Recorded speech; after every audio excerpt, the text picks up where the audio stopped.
Welcome to the only show bringing cops and the community together for some real talk and some real listening.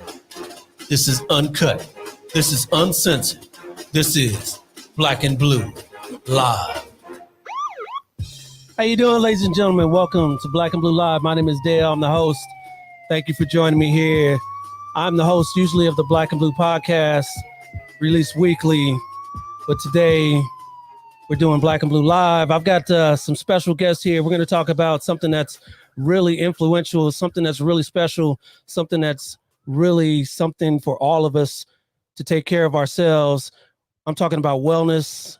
And this isn't just for officers, it's also for everybody out there. So let me bring on our guests one by one so you can see what we're talking about. Our first guest here, she works now for Tilt Synergy.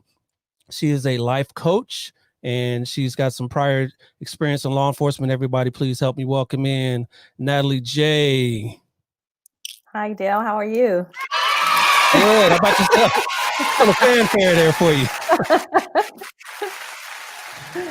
Glad to see you. Good to see you too. All right. I'm glad to have you on. All right. So our next guest here, he works for Baltimore PD as the director of their wellness unit. He's got some prior law enforcement experience as well, so we'll have him talk about that. Everybody help me welcome in Vernon Heron. How you doing, Vernon? Yes. I got a bunch of kids back here, so you know they just applaud when I bring people on. All right. And then our next guest here, he is a sergeant with the San Diego Police Department, and he is a supervisor in their wellness unit. Everybody help me welcome in Edwin Garrett. Hey, what's going on? Oh, not a whole lot. Glad you can make it. With Tony Gwynn back there in the backdrop. Yes. Appreciate you. Mr. San Diego. Yes, and we'll definitely get into that. And then last but certainly not least, she is a licensed clinical worker out here in the Los Angeles area in Southern California. Everybody help me welcome in JD Fuller. How you doing? You need to unmute your mic there. I can do that for you. There, can you do it? Unmute your mic there, JD, so everybody can hear you. We'll get through that. Yes, we'll get through that. But everybody, how you doing today? I'm glad everybody can make it on. This is an important topic, wellness here. And let me see if I can unmute your mic there, JD. I cannot. So you got to do that on your own. We'll get you figured out. There you go. Everybody say hello to JD Fuller. Hello. Hi, JD. What's going on? Yeah, it happens here. It happens. So this topic, wellness, is about. We'll let you guys describe what wellness is for the audience. But before we do that, I want to let everybody know that this broadcast is live on Facebook, YouTube, Twitter, Twitch, and Periscope. Please, everybody, send in your comments and questions. We got a couple already here. Producer, if you can put those on real quick. Producer. There we go. We got one from Benji, Kelso Benji said he's looking forward to this one. San Diego BPOA is represented strong in this one. All right. Yes, that's Edwin's from there. And Nick Turner says, get it. Hey, get it, EG. All right. So we got two fans of Edwin already. All right. So Yeah, that's everybody, funny. if you're fans, if you're fans of our other guests, please feel free to send in your comments and questions as well. All right. So let's get into what wellness is. And you know what? Since we couldn't get your mic started right away, I'll give you the floor here, JD. What is wellness to you? Okay, that's a great question. I've been thinking about it. The idea of wellness is it's how we keep ourselves whole. It's how we take care of ourselves, but not just in the physical sense, the emotional, spiritual, all the things that ground us and create emotional health, physical health combined. So I think it's a wholeness approach to how we take care of ourselves. Okay. And in a law enforcement context, how does that, equate in a law enforcement context? Vernon? Yeah, so listen, thank you for having me on the show. First of all, this is a very important topic. So when Yes. we bring young men and women into this thing we call police work, we do an extensive background investigation on them. We check to see if what level of alcohol consumption they have. We do fitness tests and we give them psychological evaluations. But after that, it pretty much falls off the cop. You know, we don't really follow up with our wellness with our officers. At some point, hopefully, police departments nationally will put more resources to wellness as they do in everything else. Yeah, absolutely. And I got so excited with this topic, I didn't go over everybody's background here. So since you already have the floor, why don't you tell everybody a little bit about your law enforcement background, and then we'll go around the table here. Okay, Vernon. so listen, I am from East St. Louis, Illinois. I came up to the East Coast to be an FBI agent. I worked for the FBI for 6 months and realized I didn't want to be an agent. And I became a Maryland State Trooper, where I worked there for 27 and a half years of my life, enjoyed it, worked everything from routine patrol to narcotics to criminal investigations, worked my way up from trooper to major. When I left the state police, I was fortunate enough to be appointed to public safety director in Prince George's County, Maryland. Did that for 7 years. And now I am the director of officer safety and wellness for the Baltimore City Police. All right. Glad to have you on, sir. Natalie, you haven't had the floor yet. Tell everybody about your background in law enforcement. Well, my background, I started with San Diego Police Department as a police officer for 8 years. I worked throughout the city of San Diego and was there for about 8 years, and then transitioned over to state law enforcement. I worked for the Department of Justice as a special agent. And then from there, I worked there for a couple of years, and then from there I moved on to corrections. I was a parole agent, and that's where I retired from. And I am currently, I have my own company. It's called Tilt Synergy Incorporated, where I'm a trainer and facilitator and coach, helping people to move on and change their lives and their perspectives. And wellness is a huge topic for me as well. Yeah, it is. Yeah.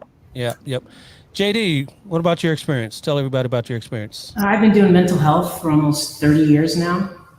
I've worked as an outpatient clinician in the community, both impoverished and affluent communities. And as a therapist, I really got to learn a lot about how communities function and how to understand how people see themselves in the world and move through the world. So it's really important for me in recent time to look at changing the narrative and how we work together. There's a lot that's going on. I know we're going to get into it, so I won't get into it now, but I like the idea of working together to create something different, something better than what's going on right now. I'll just leave that simply stated. All right. And Edwin, tell everybody about your experience in law enforcement, sir. Yeah, so I graduated from the University of Utah with a criminal justice degree. Came home, got a job with San Diego County Probation. So I was a probation officer for 2 years. Wanted to do something a little bit different. My dad was a police officer for San Diego PD while I was growing up. Came to San Diego PD, been here for 21 years. Worked a host of different assignments. PAL, was on a SWAT team, supervisor for a crime suppression team. And I've been the wellness unit sergeant for the last 2.5 years. So it's been a good ride, and love every day going to work. All right. As the okay, and again, we are on Facebook, YouTube, Twitter, Twitch, and Periscope. So your comments are welcome, please. Tara Gentry Thomas says, "Great panel, thank you. We appreciate you there, Tara." And Susie Unger says, "Great panel. Go JD Roth." So we got a JD fan here. And the San Diego Black Police Officers Association, the SDBPOA, Natalie is being modest. She's a former community relations officer at Southeastern Division and a former SDBPOA member. Okay. It's kind of like a Marine. All right. Thank you for that shout out. Yeah, once a member, always a member, right? Yeah, I am. And Tara's shouting your praises as well. She's saying, yes, Natalie. All right. So, thank you. All right. So thank you, everybody. All right. Enough of the modest fest here. No one's being modest. Just go ahead and tout your accomplishments out here for everybody so that we know. But we were talking about wellness, right?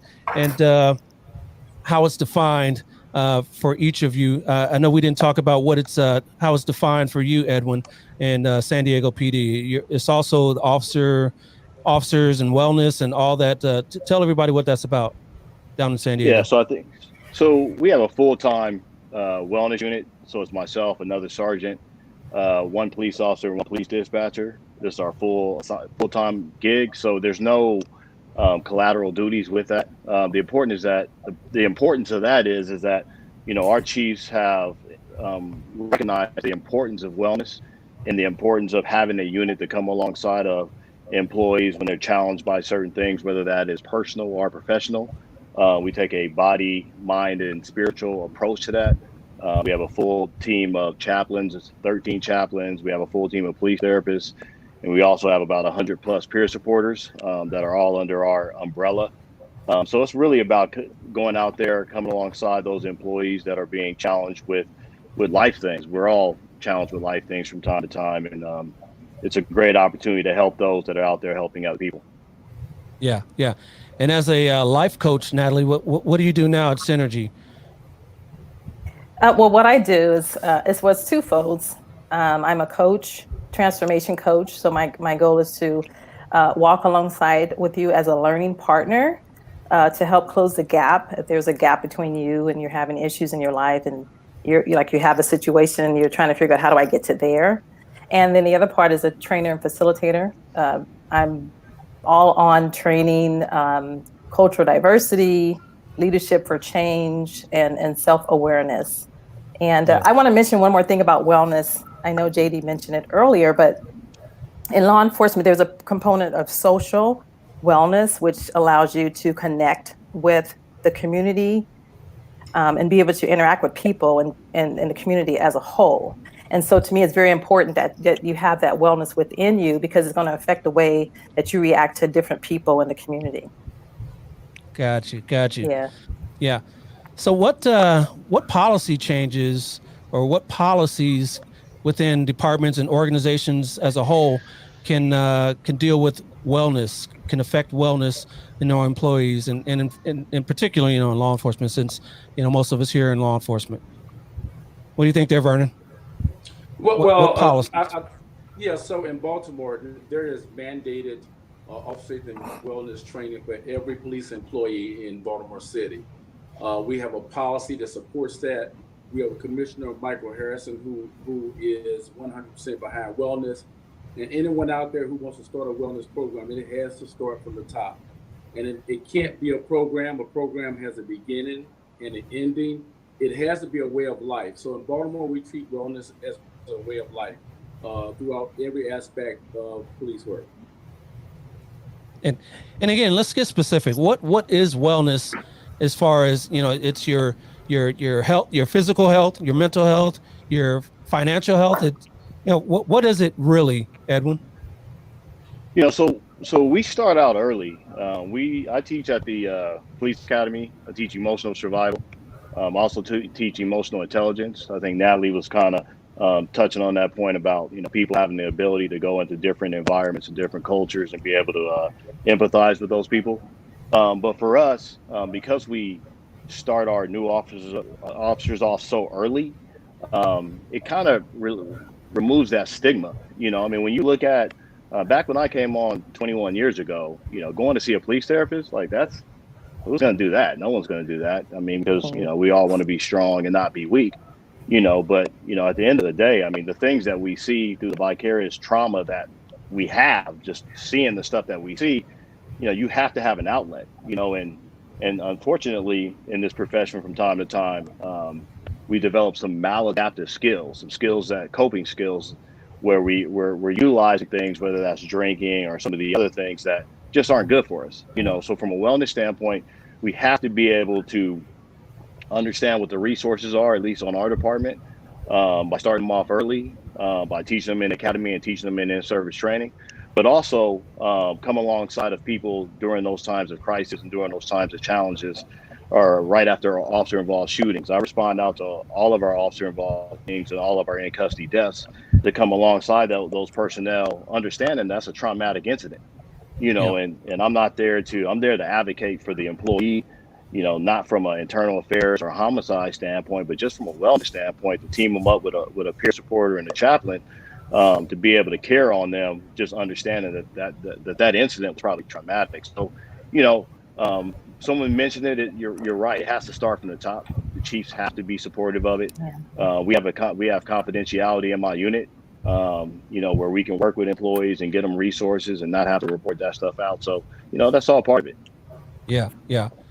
And JD, what do you find in the private sector or in outside of law enforcement? Is wellness kind of embraced as well? I think that mental health in general, therapy and psychotherapy in particular, it has had a stigma, particularly in communities of color. We've been challenged by what systems have created in terms of wellness, going to doctors and a psychiatrist, what that means, and ultimately seeing a therapist, what that means.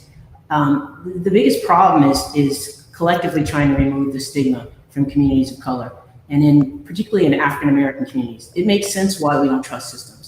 It's no secret why we have difficulty trusting systems. And so it's imperative, I think, outside of in the private sector as well, I would imagine in the police force, to ensure that people understand that therapy now means health and wealth.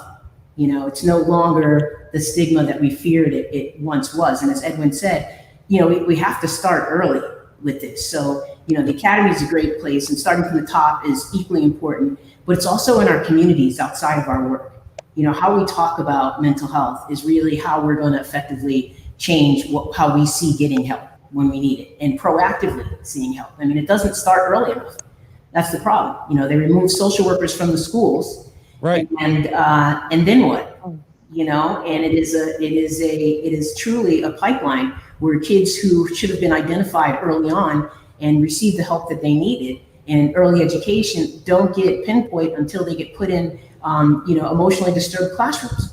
And then it takes on a life of its own. That's problematic in and of itself. Yeah. So it's imperative that we rethink the whole system as it's set up, so that by the time they get to the academy, they already have a language for it. They already understand what it means. It's not having to be taught for the first time there. Yeah, absolutely. And another comment here from Facebook, Vivi V says, how can we assist law enforcement officers to accept he or she needs help? Most don't want to acknowledge that there's a problem. What do you think about that, Vernon? Yeah, so that is a great question. Listen, when we bring officers into the police department, they are squeaky clean, physically fit. They don't have drinking problems. They don't have any issues that we can embrace in law enforcement. But in less than 5 years, a lot of our officers become alcoholics. Cardiovascular disease is the #1 killer of first responders. More police officers commit suicide every year than are killed in the line of duty. There's high divorce rate. alcoholism. In Baltimore, we have a 24/7 hotline for our officers. It's free and it's confidential. It's DHS is our mental health partners, and they provide that service and been doing a great job. We also go out to scenes of critical incidents with peer support members and a mental health professional. Before that officer goes home, he or she will have a confidential debriefing with a mental health professional, so they won't go home and be confused about what post-traumatic stress disorder is and how it's going to impact them. Yeah, yeah. And on that note, I've got a couple clips here. I will play this clip here regarding PTSD. Everybody check this one out. I mean, every day is different in police work. You never know what that next call is going to be. It could be a cat up a tree. It could be a man with a gun. You just never know. It's an adrenaline rush, but you have to keep it in check. It's a lot, and your family does suffer sometimes.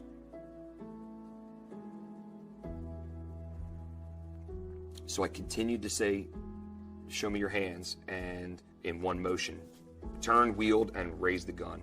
At that point, we exchanged gunfire, and I realized that I had been shot. I spent one night in the hospital. They ran a bunch of tests. I had to see our police psychologist to get cleared for work. You kind of get the blessing, yep, you're good to go, and everything seemed fine. You know, it's kind of like get back on that horse. I knew something at that point was starting. I had headaches, didn't know why, thought maybe it was just stress. I started to have flashbacks of that muzzle flash, that ball of fire from 10 feet, and I would wake up at 3, 4 in the morning, and I couldn't go back to sleep. I'd wake up soaked in sweat. I would pace the house at 3 in the morning. I'd see the trash men coming at 4. It was like I was almost afraid to go back to sleep for fear of getting back into that nightmare. And I wasn't putting it all together as stemming from that incident. You know, as cops, we're supposed to be strong. We internalize it and we don't talk about it, and it builds up inside. So once I realized that I needed to take some time and figure out and get my head back together, fix my head.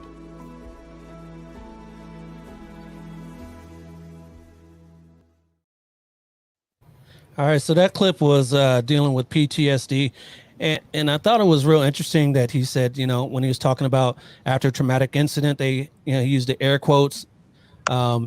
Again, that shows back to the comment that we had earlier from VVV about, you know, officers not really wanting to go see mental health professionals, admitting that we have a problem.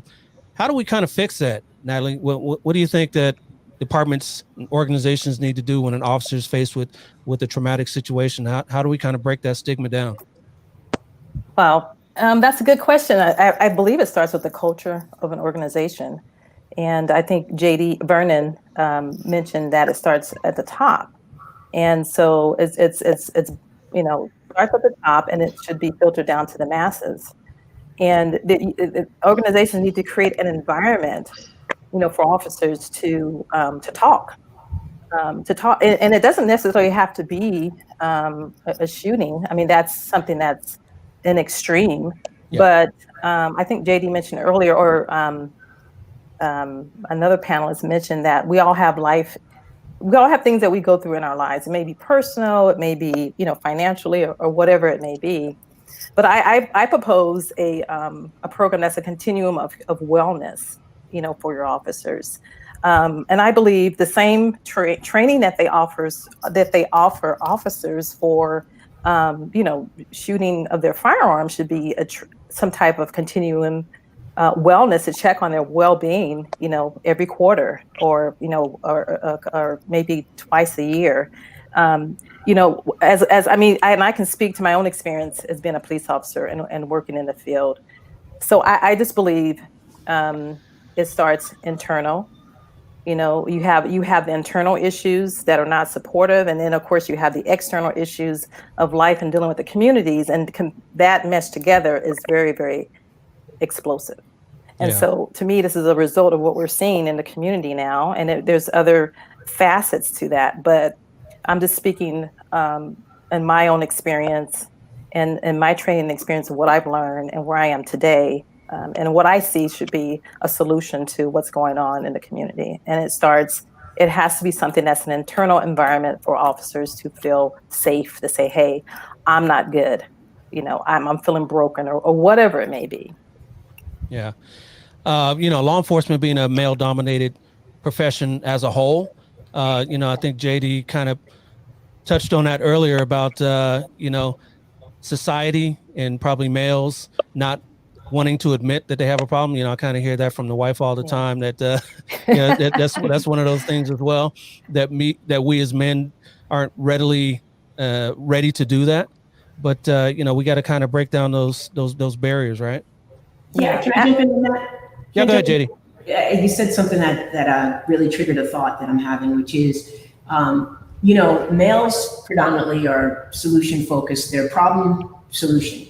And, females are geared more towards being process oriented, being on the journey, figuring out, understanding how we got here.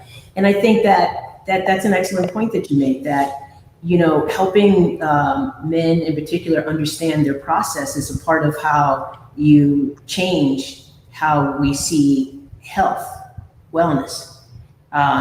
It's not something you can check off, this thing called emotional health. It's a process, and as a couple of people have said, it's, what contributes to it is our life experience and variables, and we can't ignore that as being real. So I propose that there be much more of an integrated process. Yes, it starts at the academy, but it's integrated into every aspect of the system. Both screening for wellness and providing support for wellness. I think that's another way to look at how this has to be approached. Yeah, absolutely. So Vernon, I know you mentioned earlier that, suicide is a huge problem within the law enforcement community. How can we deal with that? What can departments and organizations do to kind of stem that tide right now? So we have to stop ignoring that mental health is an issue in police work. We don't want to listen. I was involved in the shooting when I was a trooper, and I didn't handle it well. I mean, they taught me how to go on the range and how, as Netta say, to go to a combat range and all of this, but no one said, hey, if you're involved in a shooting, you might have some emotional issues associated with it. And I did. So I suffered in silence for a long time.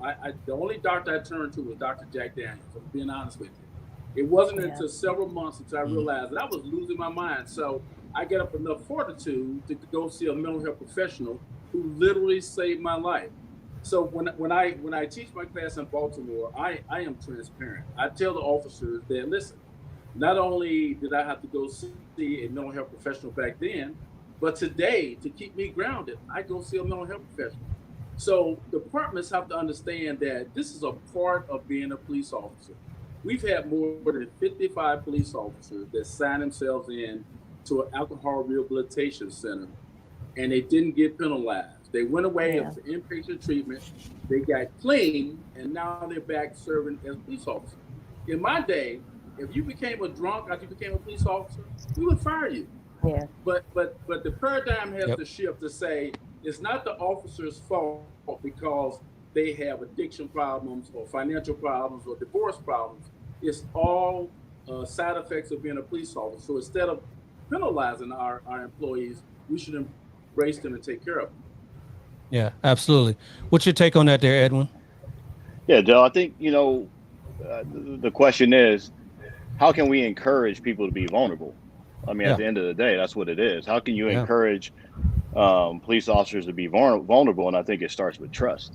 I mean, at the end of the day, it starts with trust. And so, like Vernon said, I mean, if you can get officers to get into programs and you can do that stuff confidentially, or you can do it without the fear of any type of, the department coming after them or, ridicule from their partners or their coworkers, people are going to be more likely to use that, and so that's the vulnerability part of it. I mean, we all hurt from time to time. And at the end of the day, we have to acknowledge that, and I when I'm talking and listening to people in our unit and referring them off to resources, I often tell them, I self-disclose things that I struggle with. I tell them, hey, look, I go talk to a police therapist once a month Wow. because I need to.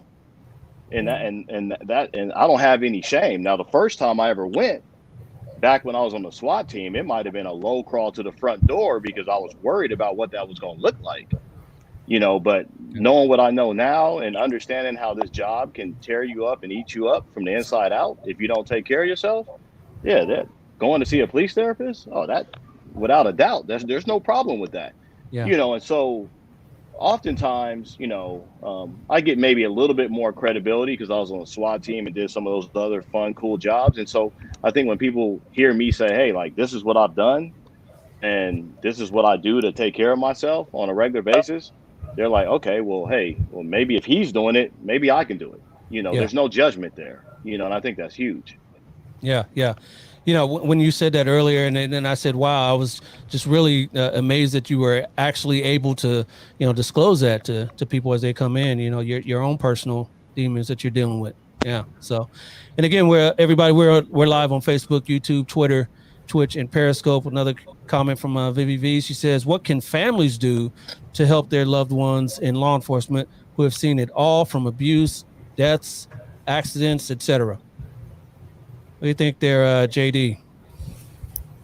You know, when the vet goes to war, you know, it's been realized that his family goes to war, her family goes to war. They have their own version of experiencing what the vet has done. I don't think that same thought process has been afforded to police families. And to understand that, you know, when that police officer goes into the car, part of his family goes with him and is activated the entire time they're there. And so when they come back home, you have two people who are activated from the day and then what? You know, it's another just reality that families need to seek support.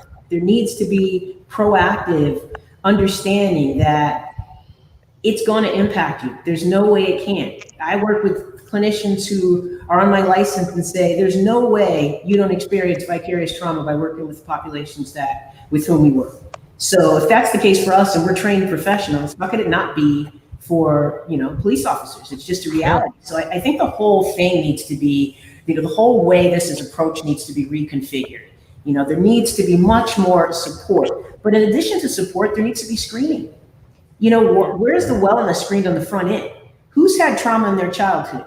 Who's a veteran who experienced PTSD at war? Who, you know, you're taking that into the squad car with you, you know, and then the other person has there, and then you're going out in the community that's filled with trauma. How can that not be disastrous? We now see the results of that disaster. So how do we look at this differently? Because what was is not working, and it has to be thought about in different ways from different lenses. Yeah, absolutely. So what can peers do if they recognize one of their coworkers having trouble with PTSD or what have you? What can a peer do to kind of help that person get some help? Natalie? Well, the first thing I believe is you have to have a trusting relationship. So if, you know, in the law enforcement, you know, your partner is your partner, you know, and there should be that camaraderie and that trusting relationship, and to be able to tell a person, you know, hey, I think what's going on with you, you know, you know, just call it out. You know, I don't think it should be something that should be a tiptoe approach, because it's a matter of life and death, and we know, you know, in law enforcement, the numbers of officers who have committed suicide is very high, and but again, it goes back into that environment and that culture of being able to be vulnerable. And I believe that it starts at the top, and it should be something that's modeled so that officers don't have the understanding that it's okay, you know, and it's not a sign of weakness because, you know, you are struggling with whatever your struggles are. You know, I think if you care for a person, call it out, you know, but not in a way that is detrimental, but a way that's expressed in love. Yeah. You know? Right. Yeah, and Dale, towards can you. I Yeah, go ahead. Go ahead. No, I just wanted to kind of piggyback on her and what she said. I mean, I think um, you have a partner or you have people on your teams, your squad, you ride with them, you're around them all the time, and it's we go out and we police the communities, and we back each other up, and sometimes you got to have these crucial conversations.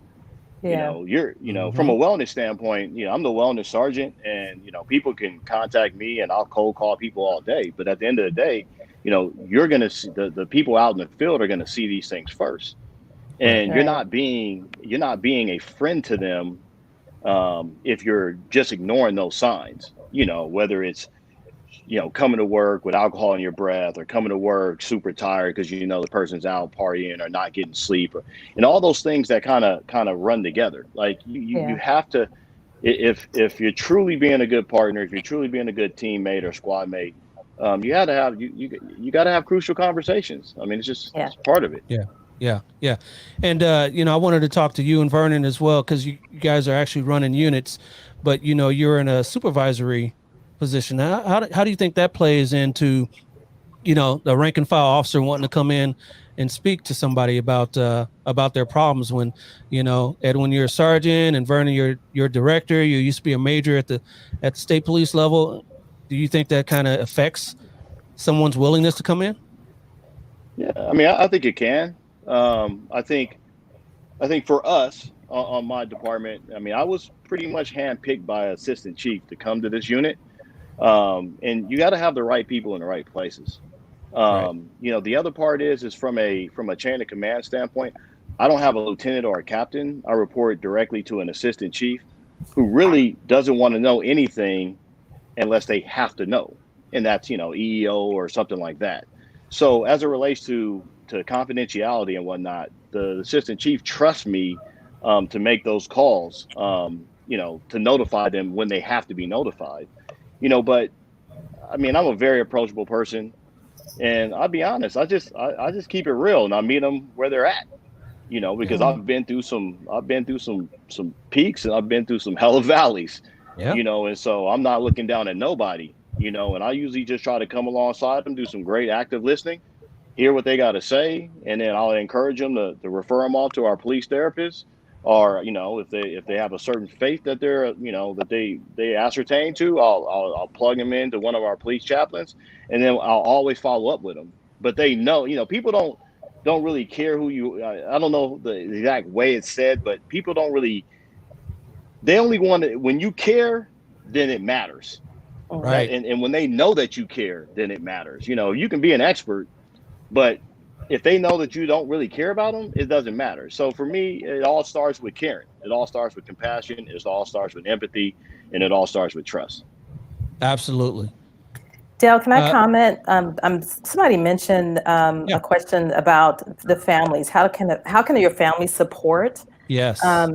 And I believe that starts with the department as well. There should be resources for the family, because a lot of times you have a wife or you have a husband, even the kids, they have no idea what you're going through. And I believe that there should be the resources available for families, so to know what to expect, so that they can lend their support, to their spouse and to the children as well. Yeah. And one of the things that we do to address that is we have a family wellness day 2 days after they graduate. So they have to bring their family to it. It's a full day training. They meet all of our police therapists. They meet our police chaplains. They meet our unit. They get all our brochures. We get all their emails so we can send out our newsletters to them, so we can come alongside them, understand that we know that we have the employee a certain amount of time, and we know the employee goes home and they're there the majority of the time. And so we want to take the team approach to it. And, the last few months, what we started to do is we have a family resource team, and we started to host Zoom meetings with our police therapists and our families at home. And so you would have a Zoom meeting with like 20, 25 people on this call with family, and these are family members, and they're talking about, hey, with all the civil unrest and demonstrations, I'm worried about my spouse going to work, just having the ability to air that in a safe environment, I think helped our police families kind of get through that challenging time the last couple months. Yeah, I mean, that's a great step. Yeah. Yeah. Good. Vern, I think ahead, you I'm wanted to sorry. say something there, Vernon? Yeah, go ahead. Yeah, so let me just say this, and so one of the things that we're doing differently in Baltimore, you know, it used to be that if an officer indicated that they were having some emotional issues, the first thing we do is take their badge and their gun. Give me your badge and your gun. That's the worst thing you can do to a police officer, because you make it worse. That does not have to be a steadfast rule. We should continue to train our officers that it's okay not to be okay. Yeah. And you're not going to lose your job. You have to be of trust. You know, I heard officers say that hurt people will hurt people. You know, if an officer goes 10-8 and he or she is dealing with some personal issues that they haven't been able to reconcile, that's how excessive force complaints occur. That's how unnecessary force issues occur, because we're sending sick officers out into the street to deal with other people's problems when they themselves haven't had their problems dealt with. Yeah. And I know you mentioned earlier there, Edwin, about your family days, but you said that's just when they're graduating from the academy. How about ongoing? How about, you know, because when they graduate, they may not have that same, it's probably just girlfriends at that point, girlfriends, boyfriends, significant others. But, you know, years down the road, when they, you know, meet someone else and they get married, now that person doesn't know about that resource. How does that work? So for us, our Focus Psychological Services is the company that we contract out with. Our services, our psychological services, are available to anyone that lives under the roof of that officer. It's free, it's unlimited, it's as much time as they want. If their daughter is having issues in school, they can talk to one of the therapists there. They do couples counseling. And this resource, I mean, it's been, you know, I looked at the stats from last month of July, and we had 534 counseling sessions with Focus Psychological Services. That's 534 in 1 month. That tells you the resource is being used, and the resource is being used a lot. And that's, you know, I think the Families Day just kind of kicks it off, you know, and the idea is that because they've got a lot of exposure to my unit in the academy, and then when they get into the Family Wellness Day, and then I get them one more time for emotional intelligence. So by the time they go 10-8 out in the field, they're like, oh yeah, I know that sergeant. I've been around a police therapist because we met them. And so we hope that would, you know, destigmatize their ability to use the resources. But what I've also found is that the younger our agency gets, and everybody's agency is getting younger, that old school mentality of not wanting to go to see a therapist, like these young people, they like, hey, I'll go talk to somebody. The old school people, the old school people when I came on, or maybe I'm the old school person now, I don't know. But these old school people, I think you are there, Edwin. You are. yeah, thank you. They're the ones that are like, oh, I don't think I'm gonna do that. But the newer, younger kids, this newer generations, they're more than willing to consider using it, and that helps in the process too. Okay, we got a few comments that we'll get on stage here. Producer Liz, first one here is from Facebook. Lawrence Hunter says, sorry for joining late. If this was covered already, I apologize. How does an officer know if he or she needs help? How does an officer know that? It's a great question. Go ahead, JD. You know, how does anyone know they need help? Yeah. You know, so I'd like to normalize it and not make it a stigma of the officer. It's a question for all of us. How do we know we need help? It's when something doesn't feel right. It doesn't have to be anything major. It could be as much as not feeling, I mean, as little as just not feeling like yourself, as including not sleeping well, not eating well, anything that's a change in a way that you've been operating, that's your normal.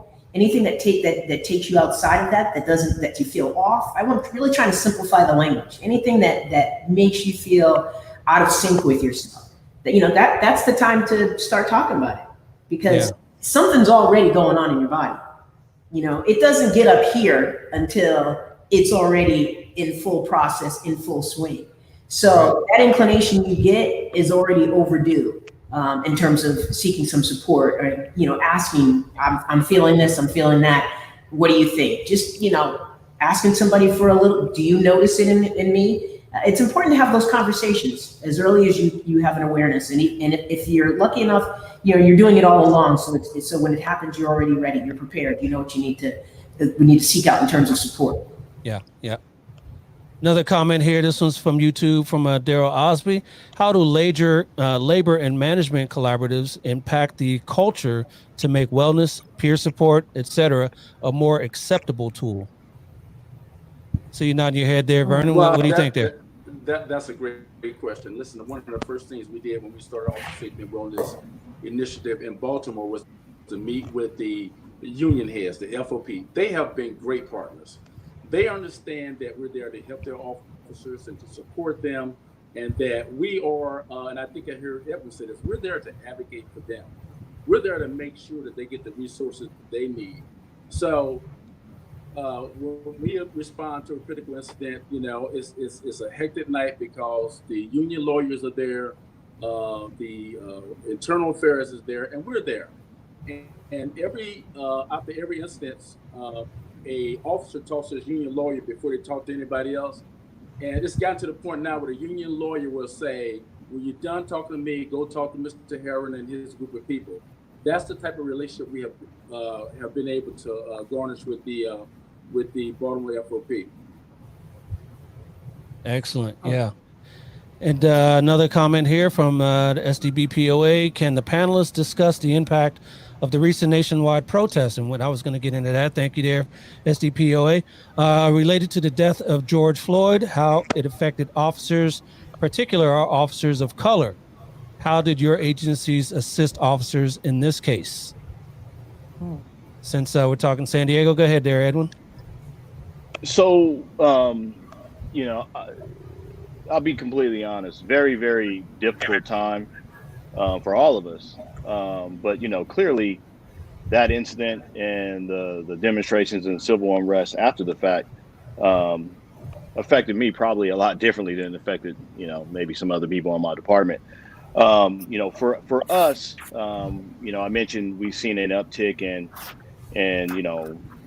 officers, complaining on other officers and being emotional, et cetera.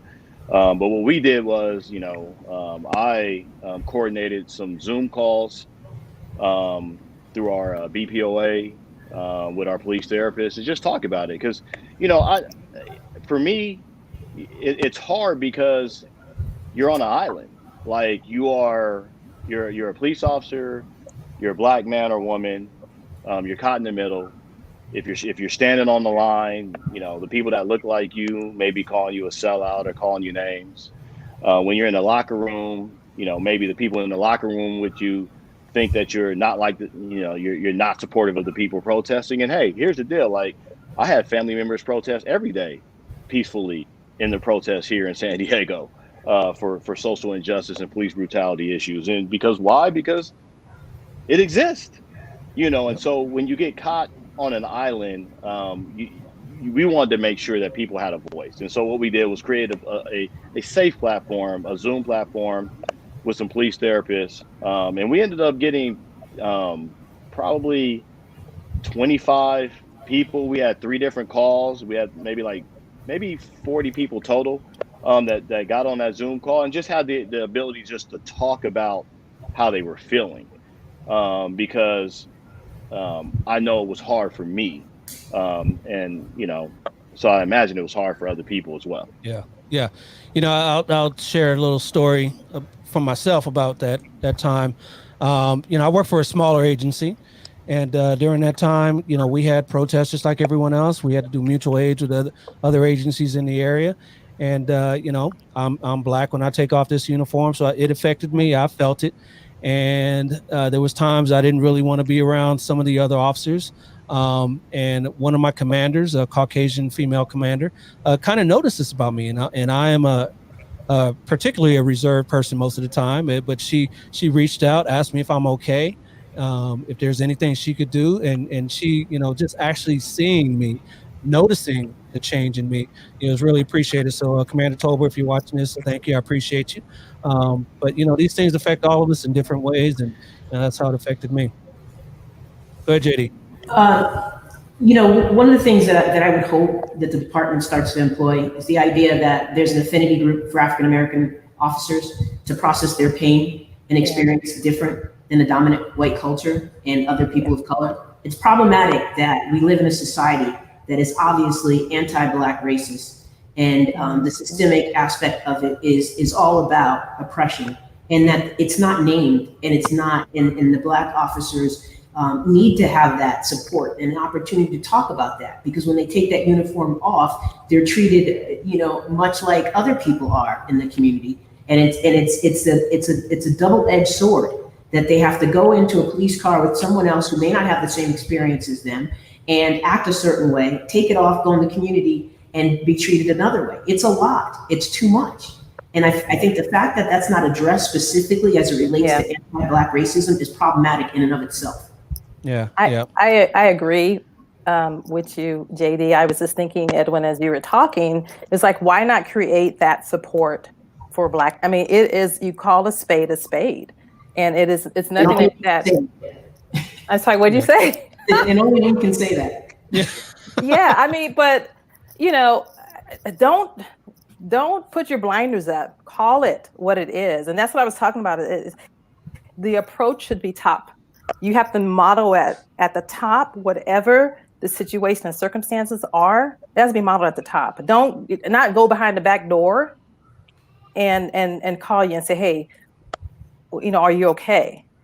Because you're the one that's going to get into that car with that officer, whatever their beliefs are, good, bad, or indifferent.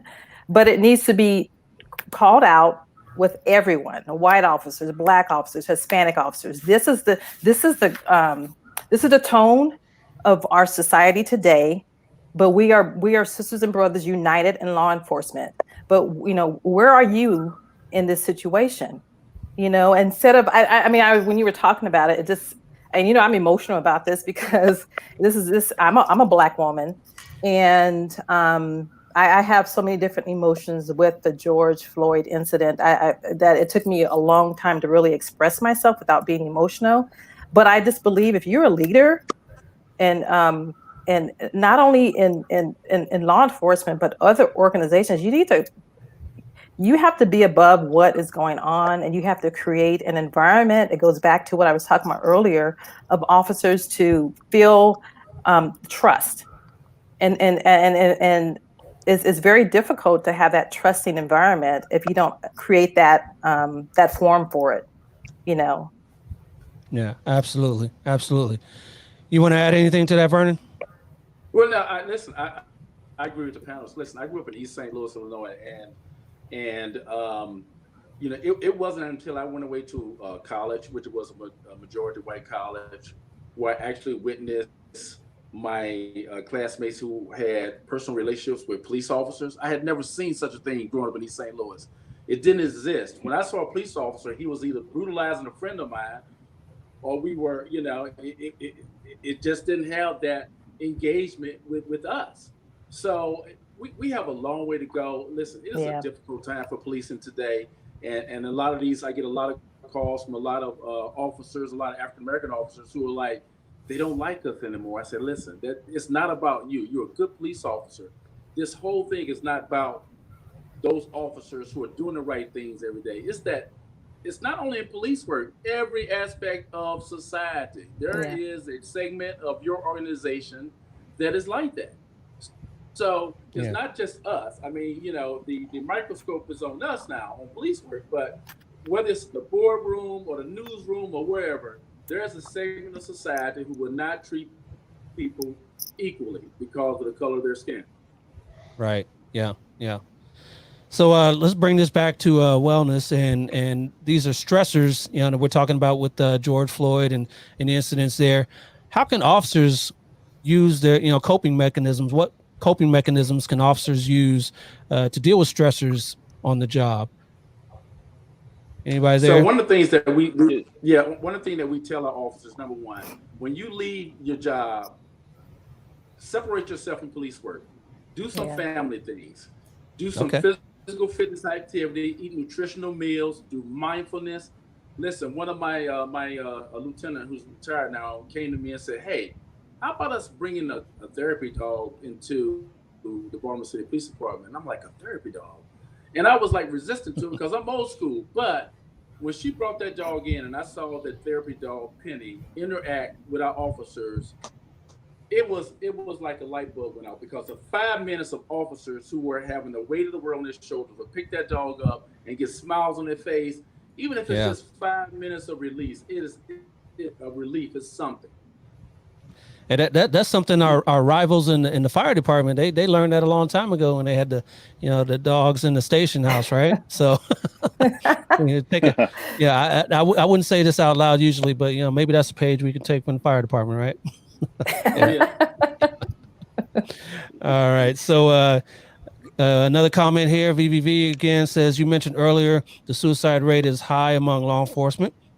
This is very dangerous since there's access to weapons. How can agencies and families address this early before things get bad? What do you think there, Edwin? Our officers Or screen. anybody? Go ahead. I just have a question. Yeah, go ahead, JD. Our officers screen for suicidality when they go into the academy, because chances are it's been there a long time. And so what's the mental health screening process to determine whether someone has suicidal ideation or a history that would maybe lend itself given the extreme stressors in the business? Yeah, background people. Talk about that. Edwin. Yeah, I don't.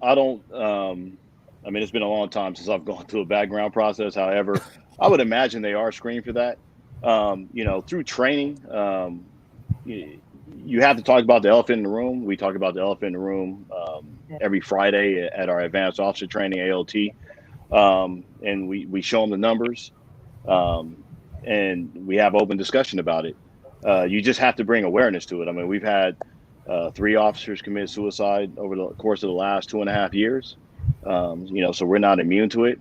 And our wellness unit does a great job of trying to come alongside people and help them. But it's just a national issue, and so talking about it with their families, having those crucial conversations when employees or family members seeing their loved ones or their partners, detaching and pulling away. I think it's got to be approached by all angles. Yeah. And I think family members can. Go ahead, Vern. I'm sorry. Let me jump here 1 second. I think it is important because this just happened recently. If a family member feels that their loved one is in peril, that they might take their own lives, don't think about it. Call somebody so we can get that officer help. We can come and get that officer to treatment. And of course, we want to remove the weapon from the house. But I talked to too many police survivors who said, I wish I had done something because I saw the signs. If you see the signs, it was just like the person who sent in a message saying, how does an officer know if they need help? If you're asking yourself, do I need help? Then you need help. Go get some help now and take care of it from the first signs of it, and don't wait until it manifests in you till it gets to the point where you're pulling your gun out and putting it to your temple. I mentioned something about a continuum of wellness and care, and I think, we all have been in the positions where officers have taken their lives, and there was a mindset of depression, which is mental health, and all the tall tale signs were there, but no one did anything to affect help that person. So there has to be some type of program or just part of your wellness unit, Edwin, and even you too, Vernon, where that's addressed. Oops, I don't know if we're lost. I think also it's ongoing assessment. Okay, it's ongoing something assessment. happened to my screen. Okay. Yeah, so ongoing assessment. I'm sorry, my screen blacked out. Oh, okay. But I just believe it's something that it's ongoing, and people fall in and out of the depression, but we all know when someone goes dark, that's it. but Right. but I think it's just the totality of, the family component, your fellow officers, the wellness unit, management. I mean, it takes a totality. It's like a holistic approach to help an individual person who is maybe suffering in silence, but they're showing all these symptomologies, right? There's always signs and symptomologies that come out before a person makes that final decision to go dark. And so there has to be some type of program or a system in place to address that. Yeah, I mean, I would agree with you. I think one of the challenges is that, if you have, we don't have mandatory yearly psychological evaluations, but if you had those for all your employees and you make them go talk to someone, they go and they don't trust the process, they don't say nothing, and you get nothing out of them, and so. However you're going to approach it, and you kind of said what I had said, it's got to be approached from all different angles. So they're not just getting it at home, they're getting it at home, they're getting it at work, they're getting it with their, hopefully their supervisor or the wellness unit, and just people are kind of coming at them in a loving way, in a delivery that's in a loving way, for them to hopefully get that help. Because, I know that, I can refer someone off and feel like that person may be in some danger. And, if they talk to the police therapist, or if they don't, I mean, we can't make them do that. Our fit for duties don't come through our wellness unit. Our fit for duties go through our medical assistance unit. And we're divided that way intentionally because we don't want anything on the wellness side to come across as punitive. And fit for duties typically are punitive, and so you don't want to be combined with the punitive side of it. And then people don't want to deal with you. But I think it's concerning though that you do see so much that's potentially emotionally damaging, and there is no process where you're evaluated annually. I mean, that's a great concern to me, that you could be on the force for 10 years and until you think you need help, you don't go for help. That's a problem. I think that it would be beneficial where it might be an expense and to make it a requirement, an annual psychological evaluation, but it would be a deterrent and it would be proactive as opposed to the amount of suicides that are happening and all of the emotional symptoms that are clearly there, but people may not be reaching out for the help they need. Right. I think that question, I think the question was asked earlier, and as it relates to unions. And so for us, or for any agency, if you're going to add that, then the union has to sign off. And, it just depends on the unions, whether they decide that that's going to be something that they're going to push for their employees, or if it's something that's a deal breaker. When it goes to a vote with union membership and the members are like, nah, this is not what we want, then it's not going to pass, unless it's, unless it comes with some type of financial benefit on the other side, so that's where it gets tough is, to add that, you have to have the union buy-in. Right. Yeah, it shouldn't come through wellness. It definitely, the part about no. evaluation shouldn't come through you guys. That would feel punitive. I hear that. Right. Yeah. Right. Yeah. So, suicide is obviously, one of the side effects to wellness, but physical fitness is also something that we want to talk about in wellness as well. Edwin, I see you got a bunch of the sports memorabilia back there, so it looks like you're pretty good physical fitness shape right now still. how does physical fitness play into wellness for officers? So speaking about our department, we do a great job of the mental health aspect of it. We used to have a FIT program. The FIT program went away. So now we really don't have a physical fitness requirements once you get out of the academy. It's a choice, and that's, for me, that's unfortunate in my opinion. We've looked at trying to add some of those things and trying to get some of that stuff back. The fire department, you mentioned fire earlier. The fire department, San Diego Fire, just came on board with our police therapists, so they're utilizing that portion of the contract. So we've been looking at trying to come on board with their physical fitness part, because we know, those guys will park a fire truck somewhere and go for a run, and get to do all that stuff on duty, and so we're not able to do that.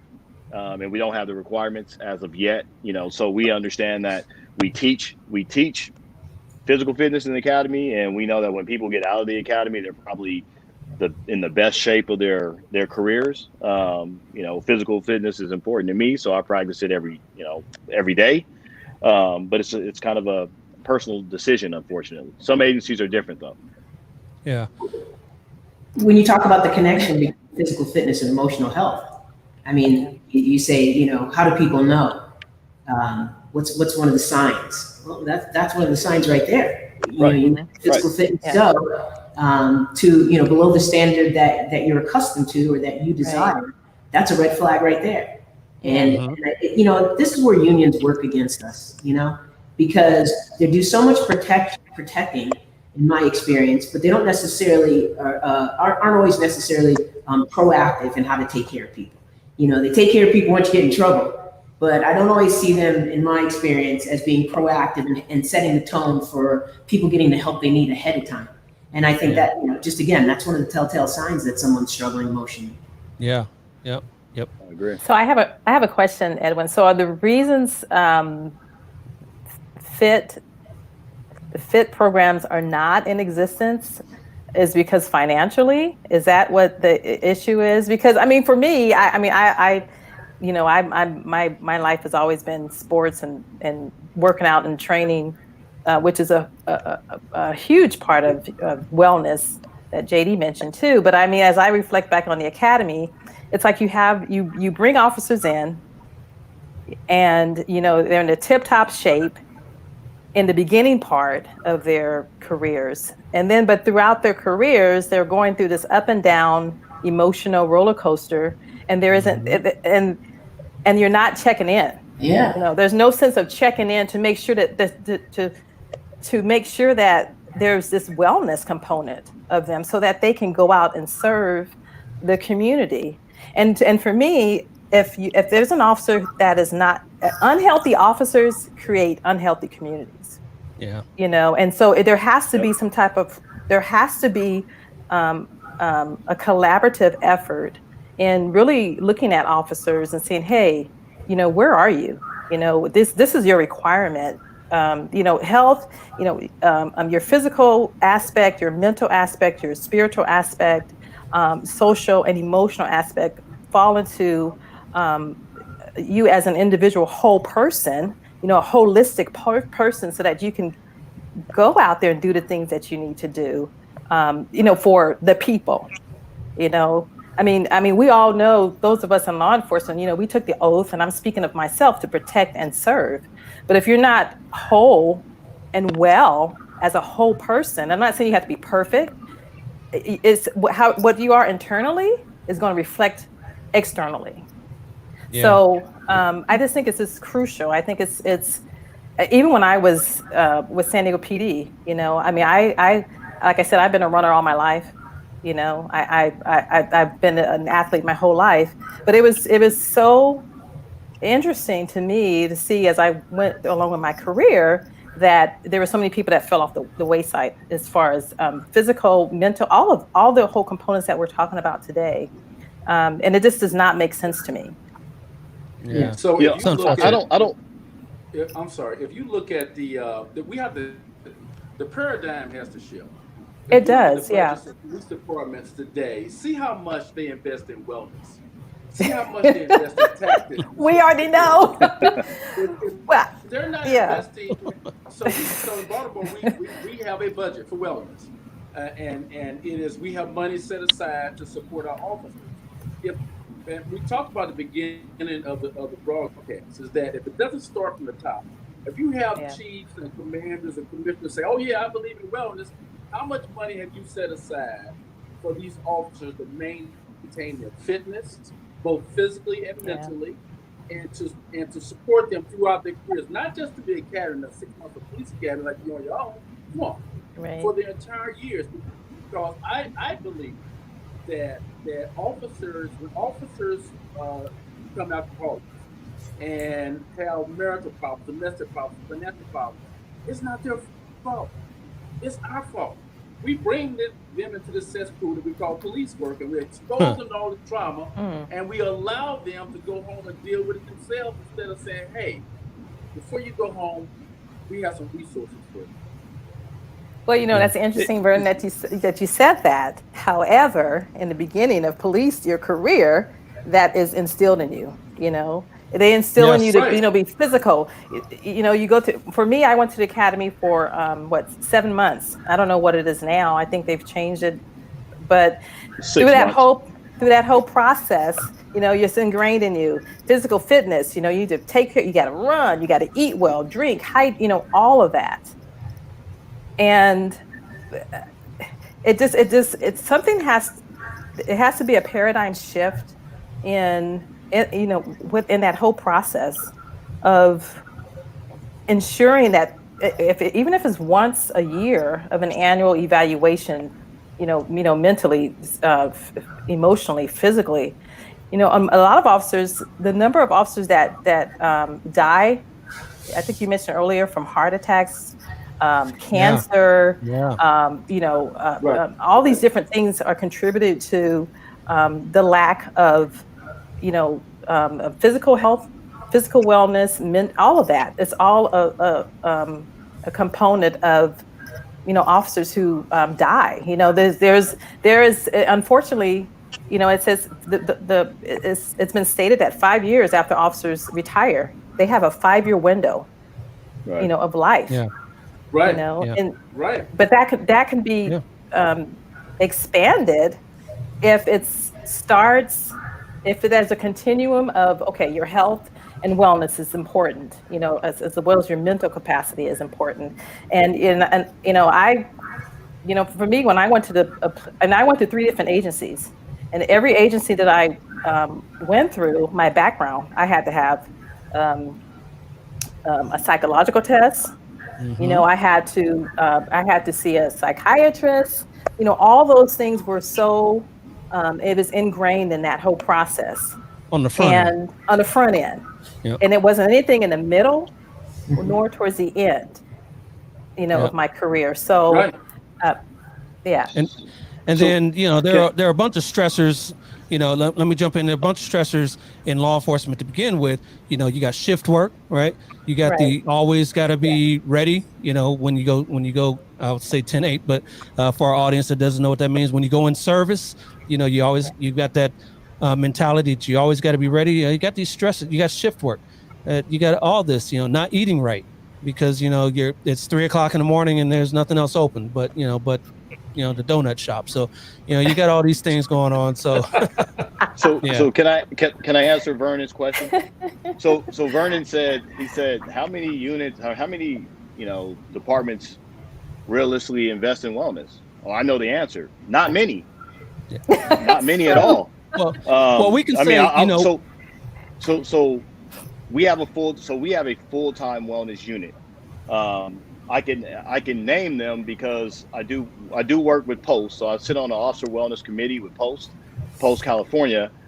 We just created a handful of officer wellness videos and a suicide video that's on Post's website right now. But nationwide, Indianapolis Metro Police Department has an excellent wellness and peer support program. But Chicago PD, they came to San Diego PD to meet with me and my unit, and they brought NAMI because they were having issues. NYPD, I've been on the phone with NYPD twice this year. People, Seattle PD came out to visit us last week. We visited with U.S. Customs, U.S. Homeland Security. So there aren't many wellness units out there. There aren't many departments, you know, investing in wellness nationally. It's a hot topic, but it's just a hot topic. People aren't investing; they're not putting their money there. And you're talking about agencies, large agencies like, you know, San Diego's at 2,000 sworn, NYPD 30,000. All these agencies, you know, smaller agencies like my own, you know, 100 sworn, like down in your area, Coronado, La Mesa? Are those Right. agencies able to do, a full-time wellness unit? Probably not. Right. I have a right. question. I don't know how much longer we have, so let me put in a plug for the Baltimore City Police Oh, we Department. got 4 more hours. Go ahead. All right. So the Law Enforcement Memorial in Washington, D.C. just named Baltimore City Police Officer Safety and Wellness as a finalist nationally for what we do for health and wellness. And it's not me. I have people like Lieutenant Charles Sullivan. I have Sergeant Melvin Geraldo. I have Detective Kristen Rogers, LaJuan Hyman, Elise McCrae, Thaddeus McMillan, retired Lieutenant Sarah Connolly. These are all full-time people that work in wellness, and they don't have other jobs.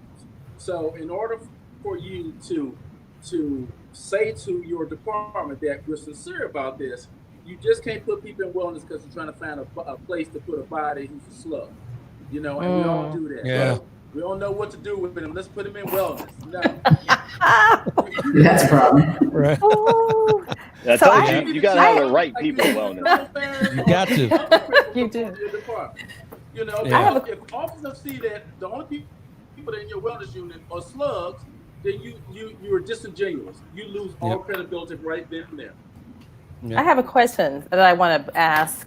So what do you think can be done to get labor and management on board to have these programs for officers? What can you do? What is it? What do you think the reasons that's stopping labor and management from moving towards that? So, and this is just my opinion. I think that once again, I go back to the unions. The organization could push and advocate for something, but if the union doesn't sign off, as soon as the organization says, "Hey, we're looking at having a physical fitness protocol." When I was on SWAT, we had annual physical tests. This is what you do. No one questioned it. It was part of being on that team. Well, if you're gonna have some type of physical fitness requirements for everyone on your department, that's gonna have to go through the police union, and with that, there's gonna be maybe I'm just saying maybe there's gonna be more people that aren't going to want to do that test than that are going to want to do that test, and that's a whole different topic. But you have to get it through the union, and how could you get it through the union? Right, that's my next question. During the time of contracts, when your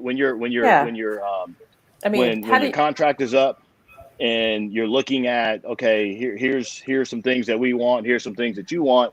It has to be approached at that point, and maybe it has to be fiscal. Yeah, I could say, incentives. Incentives are the way to do it. I know my agency, when we did the program, time off, comp time off, for every time you pass this test, you get a certain amount of time off paid for by the department. So that's the only way you can do it. What's in it for me is unfortunately what most employees are about. And those opportunities, quite honestly, are easier for smaller agencies than an agency like mine with 1,900 employees. So then, because then if you get in a perfect world, you get 1,900 fit employees. Now you got 1,900 employees that have comp days off. And now you're worried about not having enough police officers on the street. But that's a whole nother topic. But I think, is there a need? It's always at the discretion. Sure. It's always at the discretion of the supervisor. The needs of your team. Right. Always. Exactly. Yeah. But I understand that part. But now that I'm out of law enforcement, I'm retired. I see things I have a whole different perspective. Yep. And so for me, it's like, man, there has to be a shift. There has to be something. Even now with everything where we are in this state of law enforcement and everything that's happened, I'm out of it. So now I can see that there's a way to do this, and it doesn't matter if you have 1,900 or 2,000 officers or 10,000 officers. I believe if really the core is the care of officers and their well-being. And not just the officers, because the officers affect the community. It's a community component as well. It's like JD was talking about it. It's a twofold. It's people. And so police officers, sworn, non-sworn, are people, but that there has to be. I just think it's a poor excuse, and excuse me because I'm just going to be really candid on this, to say that because labor is they're law enforcement. They are. I believe they're sworn, and so to me, it's what's important. Yeah. Is the key. What is important to officers, to your fellow officers, and so many times we have. And I'm speaking of myself, we've gone to funerals and you cry and you say this, and people who have decided to go dark and to end their lives. And I think enough should be enough.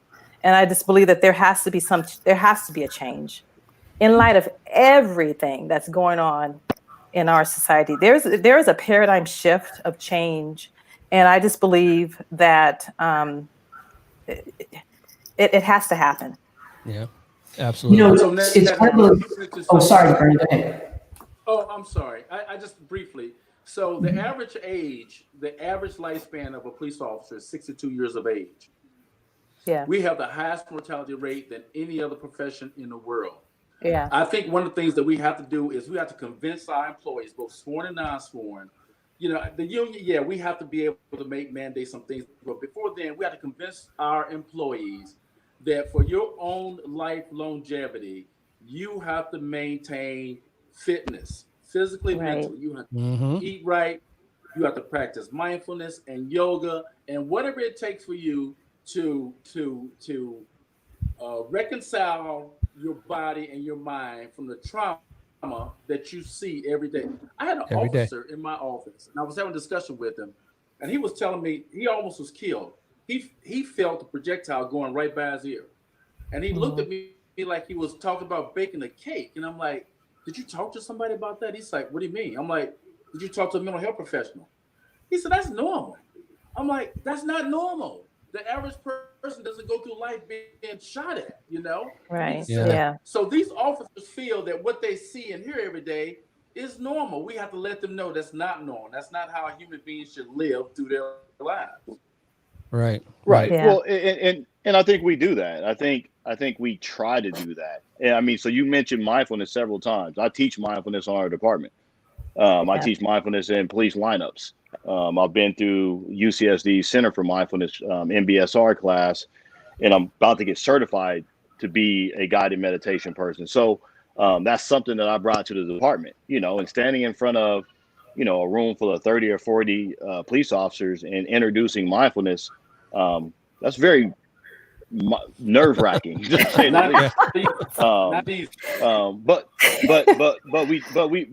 we do it, and we've gotten good feedback. I do presentations on sleep hygiene using Matthew Walker's book, Why We Sleep. I mean, everything that we've kind of talked about, I teach.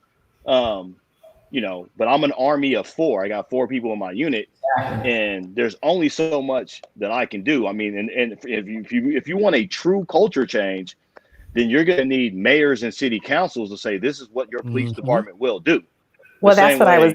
Yeah. The same way mayors and city council people will say in San Diego, you need to address the homeless issue.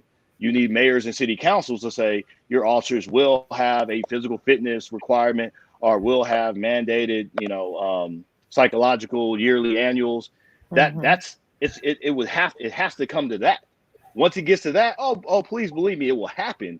But it hasn't got to that. And then you talk about the potential defund the police and all those other things, which, from a city budget standpoint, who knows what's going to happen next. But if you truly want movement and wellness and action and some of these action items, it potentially has to come from a mayor or a city council telling the department, this is what you will do. Yeah. I was trying to soft approach that, but you said it. But it's the truth. I don't have any issues speaking candidly. I have no issues. I mean, at the end of the day, I represent San Diego PD's wellness unit. I represent the wellness of our department, and I know how hard that we work as a unit to try to make sure that's benefiting our employees. But there is only so much that like I can do or that we can do to try to get some of these things in there. And we are working our tails off, and I think we're taking baby steps. But yeah, there needs to be a lot of change. Well, my question is, believe me. do you have anybody advocating? I mean, exactly advocating on the behalf of the officers, to the mayor, to the city council members. I mean, not just in San Diego, but it's in every municipality, police department, sheriff department. Yeah, but they also have to talk about, I'm sorry, they also have to talk about what's not being said. Yeah. The idea that suicides are happening as much as they are is still a shame-based, hidden, situation that maybe about internally, but that's not something the public knows about or be concerned about or to advocate about. I mean, the idea that the people who can get help know where to go, those aren't the ones I'm worried about. I'm worried about the ones who aren't getting the help, the ones who aren't psychologically evaluated, the ones who are showing up every day for work and they're hiding out. Those are the ones that I'm concerned about, and those are the ones who get missed with programs like this, as well-intended and well-informed. And it sounds like you're doing an amazing job in San Diego. I don't know if everyone else is doing as much of an amazing job, but I also don't know if everybody's doing the training you're getting to be well-versed in what to look for and how to teach it. I mean, it needs to be something, that a system looks at how to enforce. And I'm pretty sure there'd be less talk about defunding if there were more conversations about this. Right. Yeah. All right. Let me get a. All right, sorry to cut you off there. Let me get a few comments in here before we get out. Sure. All right, so SDPOA again is saying shout out to SDPD Wellness Unit for looking out for our officers, especially at a recent family homicide, 4 times suicide. Oh, wow. Yeah, our responding officers were broken on that scene. They were in tears trying to save the 3 children in that house. As the incident commander, I appreciated having Wellness respond out to the scene. Bravo. All right. Absolutely. Tara Gentry Thomas again says UCSD, excellent resource here in San Diego. Other departments should utilize the educational institutions' resources for wellness that relates to public safety and high stress jobs public And I don't know if we have any other ones. Okay, looks like Robert Steed wants to put out a website at publicsafetyheart.org. Some very interesting work being done in Texas by Dr. Scheinberg, who is a cardiologist and a cop. Oh, okay, well, that's one of those where you say pick one, right? Nick Turner on Facebook says our department needs a fit physical fitness standard for all employees, not only to be better physically and mentally, but look better in uniform. Okay. And Beto Morales says, what another great podcast to learn about wellness. Thank you there, sir. All right. Let me give some parting shots out here by everybody. What you would like to leave our audience with? We'll start with you over there, JD. Go ahead. Go to therapy. Everybody should go to therapy. That's the bottom line, particularly in the type of work that we do. It's necessary. It's important. It's a way to be proactive and preventive. And the physical is connected to the emotional. If one is slipping, the other one's likely to slip soon after. Gotcha. Edwin. Yeah, I would just say people need to have a support system in their lives that they can be vulnerable with, whether that's on the department, whether that's off the department. But have some people in your life that you can go to and talk to. Allow those people to speak into your lives. Allow those people to love on you. Allow those people to tell you, hey, you know what, you're being a jerk. Maybe you need to go talk to someone, and then listen. So that's what I would leave everybody with, is be vulnerable and seek help when you need help. Absolutely. Vernon. Yeah, so I echo all the panelists of what they said. Listen, we can do something about police suicides. We don't have to have more police officers being suicide and killed in Atlanta do every year. We don't have to have cardiovascular disease being the number 1 killer of police officers. Yeah. If we change the way that we do business internally in the police departments and make wellness a priority like we do everything else, we can save our officers and save our families and have more of an impact in the community. Absolutely. And Natalie, last parting shot. Well, I just want to say that wellness is associated with an active process of being aware and making choices that lead towards an outcome to optimal health and well-being. It's about self-responsibility, prevention, and this a holistic approach as a person, an individual, so that you can serve others. Absolutely. And where can people reach you over there at Tilt Synergy? Okay, you can reach me. You can reach me two ways. My website is tiltsynergyincorporated.com, or I am Natalie J at IamNatalieJ.com. I'm sorry. No worries. But I offer training and facilitating and coaching. So Yeah. Yeah. And then real quick, JD, we didn't mention Change Your Narrative. Why don't you talk about that real quick before we get out of here?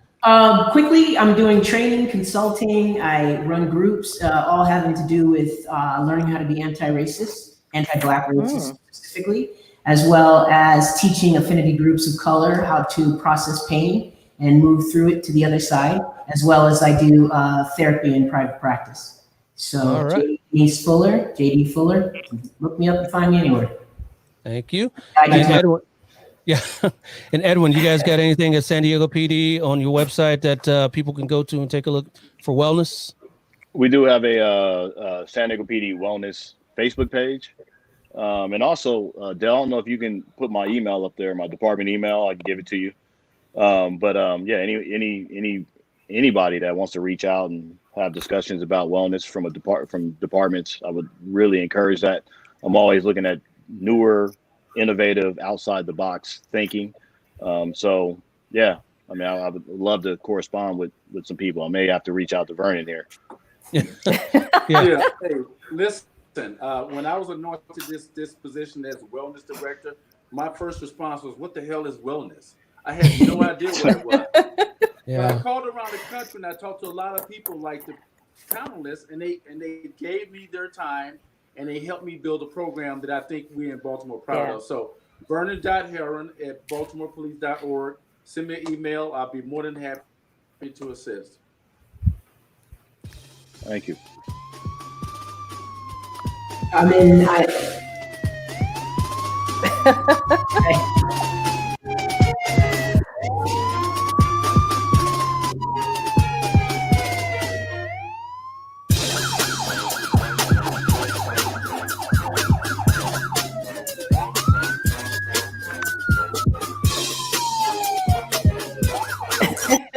Cannot hear him.